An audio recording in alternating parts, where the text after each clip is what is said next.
Hello everyone, welcome back to my channel. तो आज जो है हम मार्क नंबर 11 का एनालिसिस करेंगे इस वीडियो में। और इसमें जो मेरा स्कोर आया है दैट इज़ 71.5 स्कोर है। और अगर हम परसेंटाइल की बात करें तो 98.6 परसेंटाइल है। इसमें परसेंटाइल काफ़ी अच्छी है और स्कोर भी जो हमारी कट ऑफ है उससे काफ़ी ऊपर है। तो ये वाला मॉक जो है मैंने आज ही दिया था और ये अच्छा गया है। इसमें आप लोग देख सकते हो एक्यूरेसी भी ठीक है। अगर हम सेक्शन वाइज बात करें तो सेक्शन वाइज जो मेरा स्कोर रहा है और परसेंटाइल जो है इंग्लिश में जो स्कोर है वो 26 है। आई थिंक मैंने 31 क्वेश्चन अटैम्प्ट करे थे और उसमें से 4 रॉन्ग हुए हैं, इसलिए एक मार्क्स ऐसे ही नेगेटिव में चला गया और 4 क्वेश्चन रॉन्ग हो गए। और परसेंटाइल आप लोग इसमें देख सकते हो 91.06 है। क्वांट्स की बात करें तो 23 मैंने अटैम्प्ट करे थे और सारे ठीक है, मिस्टेक नहीं हुई है। परसेंटाइल क्वांट्स में काफ़ी अच्छी है, 97.79 है। और रीजनिंग की बात करें तो रीजनिंग में थोड़ी सी कम गई है, क्योंकि एक ना एक सेक्शन में तो थोड़ा सा डाउन चला ही जाता है। और रीजनिंग में इसमें मेरे 1-2 क्वेश्चन रॉन्ग भी हो गए हैं, गलत पढ़ने की वजह से या फिर ढंग से सॉल्व ना करने की वजह से। तो उसकी वजह से भी रीजनिंग में 2 क्वेश्चन रॉन्ग हुए हैं, तो वो भी नेगेटिव गए हैं। अदरवाइज़ अगर वो 2 ठीक होते तो 25 मार्क्स होते, तो इसकी भी अच्छी परसेंटाइल बन जाती। तो टोटल ओवरऑल देख सकते हो आप 98.6 परसेंटाइल है, 71.5 स्कोर है। अगर हम बात करें ओवरऑल कैसा क्या रहा था मॉक टेस्ट और क्या स्कोर रहा है, मतलब कहाँ कहाँ मिस्टेक करी है, तो इंग्लिश में आप लोग देख सकते हो 4 क्वेश्चन रॉन्ग है। और एक जो मैंने इतने सारे जो क्वेश्चन छोड़ रखे हैं पैराजम्बल के छोड़ रखे हैं, क्योंकि पैराजम्बल में मुझे थोड़ा सा डाउट आ रहा था। बाद में मैंने इसको सॉल्व किया एनालिसिस करते टाइम, तो मेरे जो है 5 में से 3 क्वेश्चन तो ठीक बने थे। तो मेरे उस हिसाब से फिर भी नेगेटिव जाते हैं 1-2, क्योंकि एक मैंने आगे पीछे मार्क करा था। जैसे इसमें जो सीरीज़ बन रही है BDAEC बन रही है और मैंने इस A और E को इंटरचेंज कर दिया था, तो 3rd और 4th मेरा रॉन्ग हो गया उसी हिसाब से। तो मुझे थोड़ा सा डाउट ही था। मैंने जो उस टाइम पे पूरा बाकी बनाया था उस पर भी मैं श्योर नहीं थी, इसलिए मैंने स्किप ही कर दिया था। मैंने सोचा कि मैं नहीं बनाती हूँ, तो 4 क्वेश्चन मैंने पैराजम्बल के स्किप किया। सिर्फ जो फर्स्ट वाला है वो वाला मैंने मार्क किया था।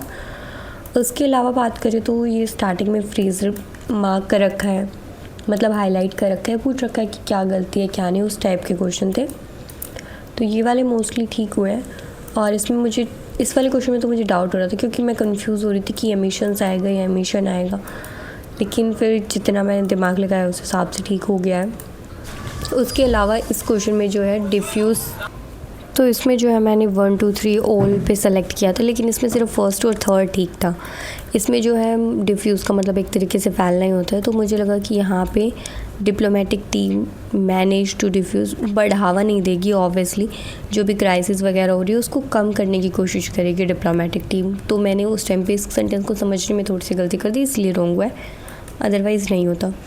देन कंप्रोमाइज़ दे रखा है, सॉलिटरी दे रखा है। मुझे मतलब पता था सॉलिटरी का कि भाई अलग करना एक तरीके से, लेकिन फिर भी मुझे थोड़ा सा डाउट हो रहा था, इसलिए मैंने इसको स्किप कर दिया था।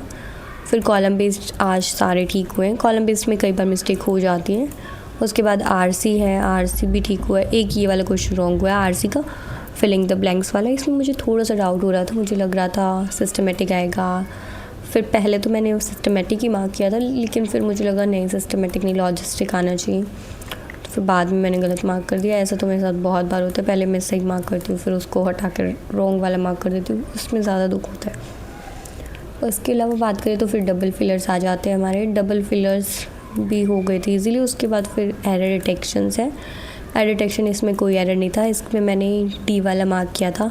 D वाला मैंने क्यों किया, मुझे लगा पीस नहीं आएगा, पीसीज आएगा, तो मुझे पीस थोड़ा सा सही नहीं लग रहा था। The intricate piece of the furniture का मतलब सिर्फ एक पीस की क्या बात की होगी, मतलब पीस नहीं आना चाहिए। मैंने उस हिसाब से पीसेस समझ के इसको मार्क कर दिया था।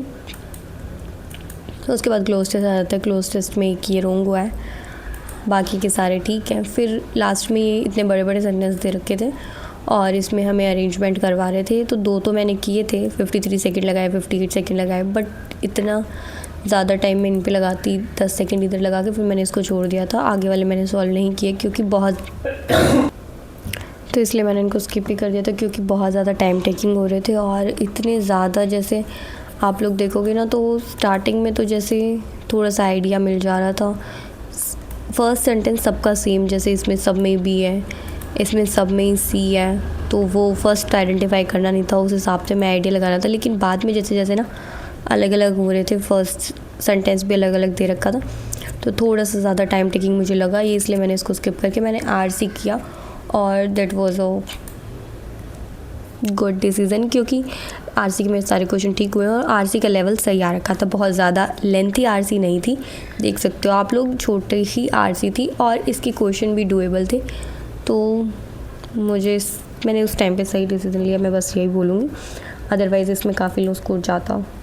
उसके बाद क्वांट्स की बात करें तो क्वांट्स में आप लोग देख सकते हो, सबसे पहले एक डी आई है, इसमें टोटल नंबर ऑफ़ स्टूडेंट्स जिन्होंने अप्लाई किया है, उसके बाद परसेंटेज दे रखी है जो अपीयर हुए हैं, फिर जो बाकी के बच गए वो जो अपीयर नहीं हुए हैं वो आ जाएंगी। इस पे 5 या 6 क्वेश्चन थे। फिर अगली डीआई में क्या था, नंबर ऑफ़ गर्ल्स दे रखी है जिन्होंने पार्टिसिपेट किया, फिर गर्ल्स टू बॉयज़ का रेशो दे रखा है। गर्ल्स हमारे पास है, गर्ल्स का रेशो है, तो उस हिसाब से हम बॉयज़ की वैल्यू निकालेंगे, टोटल की वैल्यू निकालेंगे और फिर बाकी सारे क्वेश्चन सॉल्व कर देंगे।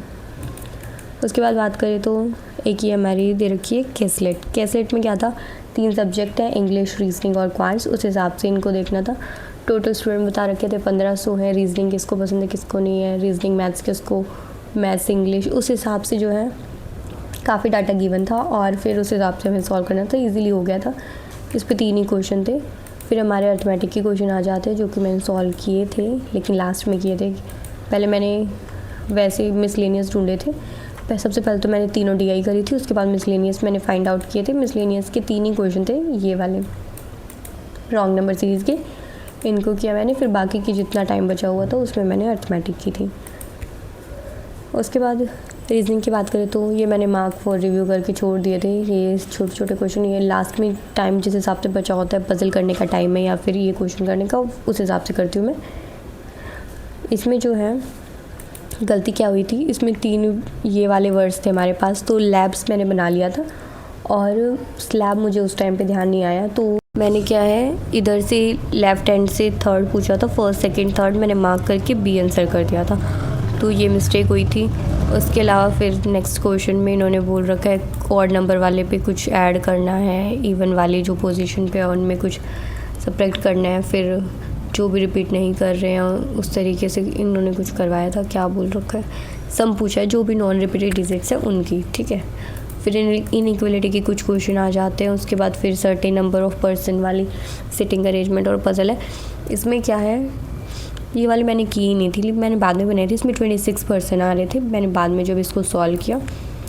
और उसके बाद नेक्स्ट बात करें तो चाइनीज़ कोडिंग दे रखी है, चाइनीज़ कोडिंग के भी अच्छे खासे क्वेश्चन पूछते हैं, ये 3-3 वर्ड्स देते हैं, 2-2 वर्ड्स देते हैं, तो टाइम लग जाता है इनमें भी। उसके बाद फिर 8% वाली है, ये सर्कल में बैठे हैं, कुछ बाहर कुछ अंदर देख रहे हो, कुछ भी डिफाइन नहीं है कि 2 से ज़्यादा एक डायरेक्शन में नहीं देख सकते, ऐसी कोई भी कंडीशन नहीं दे रखी थी, तो कितने भी पर्सन कहीं भी देख सकते हो। और एक ये वाला मेरा रोंग भी हुआ है, इस पजल का क्यों हुआ है, मेरी पूरी पजल सही बनी थी और मैंने पता नहीं बस इस वाले सेंटेंस को पढ़ने की वजह से, इसमें बोल रखा था ना P neither sits adjacent to Q nor faces away from centre, मैंने ये अच्छे से ही पढ़ा था कि अवे फ्रॉम सेंटर नहीं देख रहा है, लेकिन फिर भी मैंने इस पे मार्क कर दिया कि ये बाहर देख रहा है, मैंने गलती से मार्क किया है और फिर उसकी वजह से ये वाला क्वेश्चन रॉन्ग होगी, क्योंकि इनमें पूछ रखा था कि कौन सा पर्सन है इनमें से कौन सा पेयर है जो कि सेम डायरेक्शन में देख रहा है, तो क्यू बाहर देख रहा है, मेरा पी भी बाहर देख रहा था, तो इसलिए जो है मैंने इसको मार्क करके मैं आगे बढ़ गई थी, मैं 4th देखा ही नहीं। अगर मैं नेक्स्ट वाला ऑप्शन पढ़ती तो मुझे पता लग जाता मैंने कोई मिस्टेक कर रखी, लेकिन इतना टाइम होता नहीं है तो इतने मैंने पढ़ा नहीं, उसके बाद तो सही हुए हैं। फिर बात करें तो 9% डेजिग्नेशन बेस्ड पजल है, ये इजीली सॉल्व हो गई थी। 9% वाली है, टाइम टेकिंग थी लेकिन हो गई थी। उसके बाद 7% है, डिफरेंट मंथ्स दे रखी है, मंथ के बीच में गैप सेम ही है, गैप इक्वल है। उसके बाद फिर और अलग अलग टॉयज़ भी दे रखे हैं, तो वेरिएबल वाली मंथ बेस्ड पजल है, नॉर्मल जैसी आने की पॉसिबिलिटी है। फिर हमारा एक डायरेक्शन डिस्टेंस का क्वेश्चन दे रखा है, इसमें क्या है, बना तो मेरा पूरा एग्जैक्ट ऐसे ही था, बस मैंने के को, क्योंकि इसमें डिस्टेंस तो नहीं रखा कितना डिस्टेंस है, तो मैंने पहले यहाँ पे लिया था, फिर बाद में मैंने देखा किसी के नोट में, तो फिर मैंने इसको यहाँ से काट के यहाँ लिखा। फिर इसमें बोल रखा था कि कौन सा जो है ये वाला क्वेश्चन मैंने स्किप किया ना, तो इसमें पूछा था कि कौन सा अरेंजमेंट सही नहीं है, तो इसमें मैं थोड़ा सा कंफ्यूज हो गई थी, तो मैंने इसको स्किप कर दिया था। अदरवाइज़ मैंने बाद में देखा तो बिल्कुल नॉर्मली क्वेश्चन था ये, लेकिन वो उस टाइम पे प्रेशर की वजह से कुछ गड़बड़ हो गई थी। तो ठीक है गाइज़, मैंने आप लोग को दिखा दिया क्या परसेंटाइल रही, क्या स्कोर रहा है। अगर आप लोगों ने भी ये वाला मॉक टेस्ट लिखा है तो आप स्कोर मुझे ज़रूर बताना, आपका क्या स्कोर रहा है, क्या परसेंटाइल रही है। और अगर आपको कोई भी डाउट है तो आप कमेंट सेक्शन में पूछ सकते हो, मैं आपका रिप्लाई कर दूँगी। और अभी जो SBI PO का एग्ज़ाम हमारा बहुत पास में आ चुका है, तो डेली आप कोशिश करो कि 2 मॉक टेस्ट लगाओ। और अब से मैं भी कोशिश करूँगी कि डेली 2 मॉक टेस्ट लगाऊँ और अच्छे से आप लोग अपनी तैयारी करते रहो। All the very best guys for upcoming exams.